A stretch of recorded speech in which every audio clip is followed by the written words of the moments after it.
2 ശമൂവേൽ അധ്യായം 11. പിറ്റേ ആണ്ടിൽ രാജാക്കന്മാർ യുദ്ധത്തിനു പുറപ്പെടും കാലം ദാവീദ് യോവാബിനെയും അവനോടുകൂടെ തൻ്റെ ചേവകരെയും എല്ലാ ഇസ്രായേലിനെയും അയച്ചു. അവർ അമ്മോന്യ ദേശം ശൂന്യമാക്കി രബ്ബ പട്ടണം നിരോധിച്ചു. ദാവീദോ യെരൂശലേമിൽ തന്നെ താമസിച്ചിരുന്നു.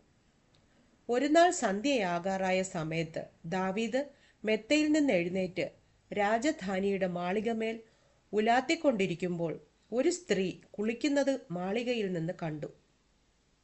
ആ സ്ത്രീ അതിസുന്ദരിയായിരുന്നു. ദാവീദ് ആളയച്ച് ആ സ്ത്രീയെപ്പറ്റി അന്വേഷിപ്പിച്ചു. അവൾ എലിയാമിൻ്റെ മകളും ഹിത്യനായ ഊരിയാവിൻ്റെ ഭാര്യയുമായ ബത്ശേബ എന്നറിഞ്ഞു. ദാവീദ് ദൂതന്മാരെ അയച്ച് അവളെ വരുത്തി. അവൾ അവൻ്റെ അടുക്കൽ വന്നു. അവൾക്ക് ഋതുശുദ്ധി വന്നിരുന്നത് കൊണ്ട് അവൻ അവളോടുകൂടെ ശയിച്ചു. അവൾ തൻ്റെ വീട്ടിലേക്ക് മടങ്ങിപ്പോയി. ആ സ്ത്രീ ഗർഭം ധരിച്ച് താൻ ഗർഭിണി ആയിരിക്കുന്നു എന്ന് ദാവീദിന് വർത്തമാനം അയച്ചു. അപ്പോൾ ദാവീദ് ഹിത്യനായ ഊരിയാവെ തൻ്റെ അടുക്കൽ അയപ്പാൻ യോവാബിന് കൽപ്പന അയച്ചു. ഊരിയാവ് തൻ്റെ അടുക്കൽ വന്നപ്പോൾ ദാവീദ് അവനോട് യോവാബിൻ്റെയും പടജനത്തിൻ്റെയും സുഖവർത്തമാനവും യുദ്ധത്തിൻ്റെ വസ്തുതയും ചോദിച്ചു. പിന്നെ ദാവീദ് ഊരിയാവോട് നീ വീട്ടിൽ ചെന്ന് കാലുകളെ കഴുകുക എന്ന് പറഞ്ഞു. ഊരിയാവ് രാജധാനിയിൽ നിന്ന് പുറപ്പെട്ടപ്പോൾ രാജാവിൻ്റെ സമ്മാനം അവൻ്റെ പിന്നാലെ ചെന്നു. ഊരിയാവോ തൻ്റെ വീട്ടിൽ പോകാതെ യജമാനൻ്റെ സകല ഭൃത്യന്മാരോടും കൂടെ രാജധാനിയുടെ വാതിൽക്കൽ കിടന്നുറങ്ങി. ഊരിയാവ് വീട്ടിൽ പോയില്ല എന്നറിഞ്ഞപ്പോൾ ദാവീദ് ഊരിയാവിനോട് നീ യാത്രയിൽ നിന്ന് വന്നവനല്ലയോ? നിന്റെ വീട്ടിൽ പോകാതെ ഇരുന്നത് എന്ത് എന്ന് ചോദിച്ചു. ഊരിയാവ് ദാവീദിനോട് പെട്ടകവും ഇസ്രായേലും യഹൂദായും കൂടാരങ്ങളിൽ വസിക്കുന്നു. എൻ്റെ യജമാനനായ യോവാബും യജമാനൻ്റെ ഭൃത്യന്മാരും വെളിമ്പ്രദേശത്ത് പാളയമിറങ്ങി കിടക്കുന്നു. അങ്ങനെയിരിക്കെ ഞാൻ ഭക്ഷിപ്പാനും കുടിപ്പാനും എൻ്റെ ഭാര്യയോടുകൂടെ ശയിപ്പാനും എൻ്റെ വീട്ടിൽ കടക്കുമോ? നിന്നാണ്, നിന്റെ ജീവനാണ്, അത് ഞാൻ ചെയ്യുകയില്ല എന്ന് പറഞ്ഞു. അപ്പോൾ ദാവീദ് ഊരിയാവിനോട് നീ ഇന്നും ഇവിടെ താമസിക്കാം, നാളെ ഞാൻ നിന്നെ പറഞ്ഞയക്കും എന്ന് പറഞ്ഞു. അങ്ങനെ ഊരിയാവ് അന്നും യെരൂശലേമിൽ താമസിച്ചു. പിറ്റന്നാൾ ദാവീദ് അവനെ വിളിച്ചു. അവൻ അവൻ്റെ മുമ്പാകെ ഭക്ഷിച്ചു പാനം ചെയ്തു. അവൻ അവനെ ലഹരി പിടിപ്പിച്ചു.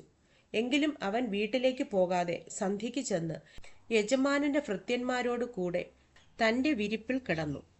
രാവിലെ ദാവീദ് യോവാബിന് ഒരു എഴുത്തെഴുതി ഊരിയാവിൻ്റെ കയ്യിൽ കൊടുത്തയച്ചു. എഴുത്തിൽ പട കഠിനമായിരിക്കുന്നിടത്ത് ഊരിയാവെ മുന്നണിയിൽ നിർത്തി അവൻ വെട്ടുകൊണ്ട് മരിക്കത്തക്കവണ്ണം അവനെ വിട്ട് പിന്മാറുവിൻ എന്നെഴുതിയിരുന്നു. അങ്ങനെ തന്നെ യോവാബ് ആ പട്ടണത്തെ സൂക്ഷിച്ചു നോക്കിയിട്ട് ശൂരന്മാർ നിൽക്കുന്നതായി കണ്ട സ്ഥലത്ത് ഊരിയാവെ നിർത്തി. പട്ടണക്കാർ പുറപ്പെട്ട് യോവാബിനോട് പട വെട്ടിയപ്പോൾ ദാവീദിന്റെ ചേവകരായ പടജനത്തിൽ ചിലർ പട്ടുപോയി. ഹിത്യനായ ഊരിയാവും മരിച്ചു. പിന്നെ യോവാബ് ആ യുദ്ധവർത്തമാനമൊക്കെയും ദാവീദിനോട് അറിയിപ്പാൻ ആളയച്ചു. അവൻ ദൂതനോട് കൽപ്പിച്ചത് എന്തെന്നാൽ, നീ യുദ്ധവർത്തമാനമൊക്കെയും രാജാവിനോട് പറഞ്ഞു തീരുമ്പോൾ രാജാവിൻ്റെ കോപം ജ്വലിച്ചു. നിങ്ങൾ പട്ടണത്തോട് ഇത്ര അടുത്ത് ചെന്ന് പടവെട്ടിയത് എന്ത്? മതിലിന്മേൽ നിന്ന് അവർ എയ്യുമെന്ന് നിങ്ങൾക്ക് അറിഞ്ഞുകൂടെയോ? യെരൂബേശത്തിന്റെ മകനായ അബീമേലെക്കിനെ കൊന്നത് ആർ? ഒരു സ്ത്രീ മതിലിന്മേൽ നിന്ന് തിരികല്ലിൻ പിള്ള അവൻ്റെ മേൽ ഇട്ടതുകൊണ്ടല്ലയോ അവൻ തേബസിൽ വച്ച് മരിച്ചത്? നിങ്ങൾ മതിലിനോട് ഇത്ര അടുത്തു ചെന്നത് എന്ത് എന്നിങ്ങനെ നിന്നോട് പറഞ്ഞാൽ നിന്റെ ഭൃത്യൻ ഹിത്യനായ ഊരിയാവും മരിച്ചുപോയി എന്ന് പറക. ദൂതൻ ചെന്ന് യോവാബ് പറഞ്ഞയച്ച വർത്തമാനമൊക്കെയും ദാവീദിനെ അറിയിച്ചു. ദൂതൻ ദാവീദിനോട് പറഞ്ഞത് എന്തെന്നാൽ, ആ കൂട്ടർ പ്രാബല്യം പ്രാപിച്ച് വെളിംപ്രദേശത്തേക്ക് ഞങ്ങളുടെ നേരെ പുറപ്പെട്ടു വന്നതിനാൽ ഞങ്ങൾ പട്ടണവാതിൽക്കലോളം അവരെ പിന്തുടർന്ന് അടുത്തുപോയി. അപ്പോൾ വില്ലാളികൾ മതിലിന്മേൽ നിന്ന് നിന്റെ ചേവകരെ എയ്തു.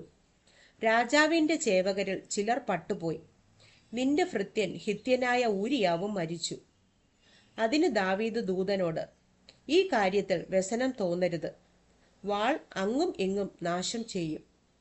പട്ടണത്തിന്റെ നേരെ ശക്തിയോടെ പൊരുതി അതിനെ നശിപ്പിച്ചു കളക എന്ന് നീ യോവാബിനോട് പറഞ്ഞ് അവനെ ധൈര്യപ്പെടുത്തണം എന്ന് കൽപ്പിച്ചു. ഊരിയാവിന്റെ ഭാര്യ തന്റെ ഭർത്താവായ ഊരിയാവ് മരിച്ചുപോയി എന്ന് കേട്ടപ്പോൾ ഭർത്താവിനെക്കുറിച്ച് വിലപിച്ചു. വിലാപകാലം കഴിഞ്ഞ ശേഷം ദാവീദ് ആളയച്ച് അവളെ അരമനയിൽ വരുത്തി. അവൾ അവന്റെ ഭാര്യയായി. അവൻ ഒരു മകനെ പ്രസവിച്ചു. എന്നാൽ ദാവീദ് ചെയ്തത് യഹോവയ്ക്ക് അനിഷ്ടമായിരുന്നു.